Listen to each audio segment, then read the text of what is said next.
Cie, 2, 3. Dan sana sadanya, jangan lupa sebelum tonton video ko, tekan tombol subscribe dan aktifkan lonceng notifikasi supaya dan sana bisa menonton video-video terbaru dari kami. Komen serta share ke kawan-kawan ya. Halo para penonton channel Kabar Rantau, kembali lagi di channel Kabar Rantau. Di video kali ini kita akan membahas seputar kuliner, yaitu kue lebaran khas Minangkabau. Jika kalian penasaran dengan apa saja aneka kue lebaran khas Minang yang sudah pasti selalu ada ketika Hari Raya Idul Fitri, jangan kemana-mana, tetap tonton terus video ini dan berikan like, komen, subscribe, dan bagikan ke teman-teman kalian. 1. Kue basung. Kue ini terbuat dari tepung beras, santan, gula merah, garam dan air. Awalnya adonan kue ini berbentuk cair, kemudian dimasukkan ke dalam wadah berbentuk corong, terbuat dari daun pisang. Setelah dimasukkan ke dalam wadah, kue ini kemudian dikukus hingga matang. Kue ini sangat cocok disajikan saat ada kerabat yang datang ke rumah kita.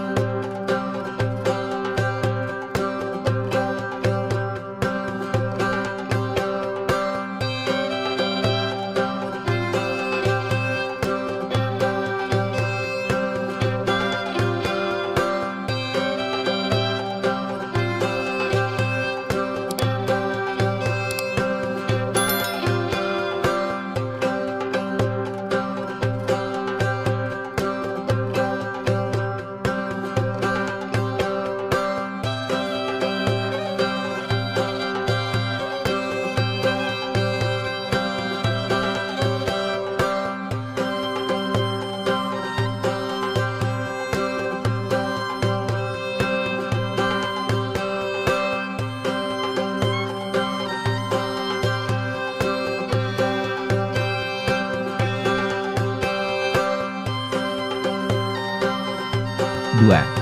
Arai Pinang. Kue lebaran khas lainnya dari ranah Minang adalah Arai Pinang. Kue ini terbuat dari tepung beras, kapur sirih, garam, dan lain-lain.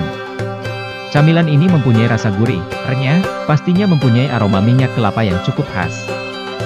Ketika selesai digoreng, dicetak pilih dengan menggunakan garpu, pastinya membuat bentuk makanan ini unik. Selain bentuknya yang unik, kue ini memiliki tekstur yang renyah dan membuat kita merasa ketagihan karena sangat lezat.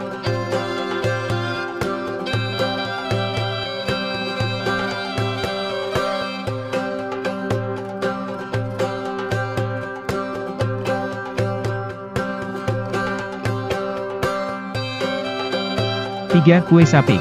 Kue sapik ini sebetulnya mirip dengan kue semprong namun memiliki bentuk yang berbeda. Jika kue semprong berbentuk tabung yang digulung, kue sapik berbentuk pipih yang dilipat berbentuk kipas. Kue sapik berbahan dasar tepung beras, gula pasir, santan dan telur serta bubuk kayu manis. Saat diangkat dari cetakan pemanggang, kue ini dilipat dan dijepit sehingga dinamakan kue sapik.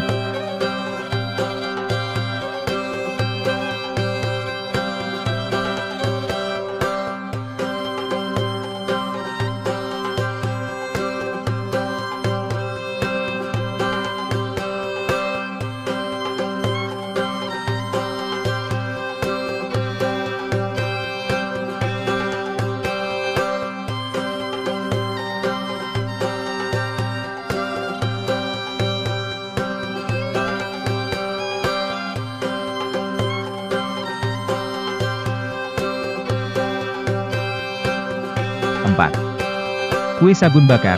Kue ini sebenarnya tidak begitu populer di generasi milenial. Tapi kue sagun atau sagon bakar ini merupakan makanan yang terbuat secara tradisional. Kue ini juga menjadi hidangan lebaran. Kue sagun ini terasa manis dan agak kesat di lidah. Hal inilah yang membuat ketagihan, tidak terlalu rumit membuat kue sagun bakar ini. Seperti untuk tepung tapioka, parutan kelapa setengah tua yang dikukus, gula pasir halus, garam, dan vanili, semua bahan itu dicampur sambil diremas-remas hingga rata dan bisa dicetak, setelah itu dibakar di dalam oven. Kue sagun bakar siap untuk disantap. 5. Kambang loyang. Satu di antara kue tradisional yang kerap dijadikan sajian saat lebaran tiba adalah kue kembang goyang. Kue yang berbahan dasar tepung beras ini disebut kembang goyang karena bentuknya menyerupai kelopak bunga atau kembang dan proses membuatnya yang digoyang-goyang hingga adonan terlepas dari cetakan. Kue kering ini sudah pasti ada di setiap hari raya Idul Fitri. Kalian bisa menemukannya di rumah tetangga-tetangga kalian jika bertamu. Sungguh tidak terasa rasanya kita melewati hari-hari di bulan suci ini sudah mencapai pertengahan bulan. Apa yang telah kamu rencanakan untuk hari raya tahun ini? Apa kalian pulang kampung atau hanya menetap di rantauan dan bertemu dengan keluarga melalui virtual? Mimin berharap semua diberikan kelancaran dalam menjalankan puasanya dan yang terpenting kesehatan jasmani dan rohani yang bagus selama menjalankan ibadah-ibadah di bulan Ramadan ini.